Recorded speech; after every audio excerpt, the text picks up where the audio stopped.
మనం మీరు పరలోకం వెళ్ళాలంటే యేసుప్రభు ద్వారా ప్రార్థన చేసుకోండి.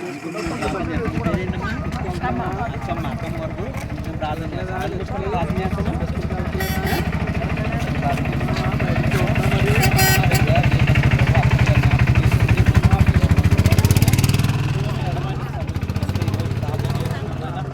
తండ్రి ముదిమి వచ్చే వరకు నేను ఎత్తుకుని వాడు నేను సెలవించాను. ఆయన ప్రభు తల్లి గారిని జ్ఞాపకం చేసుకోండి, దీవించండి, ఆశీర్వదించండి. ప్రభు ఇదిగో తండ్రి వృద్ధాప్యంలో ఉన్న బిడ్డలు జ్ఞాపకం చేసుకోండి. అరికాలం మొదలుకొని నడినేతి వరకు కూడా స్వస్థపరచండి. శిరస్సు నుంచి శ్రీపాదం వరకు అరికాలం మొదలుకొని నడినేతి వరకు కూడా ప్రతి బలహీనతను ఏసునామను విడుదల కలగచేసి ఈ కృపా కనిగా మీ కాపుదలని మిండేందుకు ఆశీర్వాదాలు ఇచ్చింది. ఏసునామం ప్రార్థిస్తున్నాం. వెళ్ళండమ్మా, మీకు అక్కడ మెడిసిన్ ఇస్తారు, మందులు ఇస్తారు, అక్కడ మందులు ఇస్తారు, తీసుకోండి. ఏంటో మీకు ఏ ప్రాబ్లం ఉందో చెప్పండి, సమస్య ఏముందో చెప్పండి.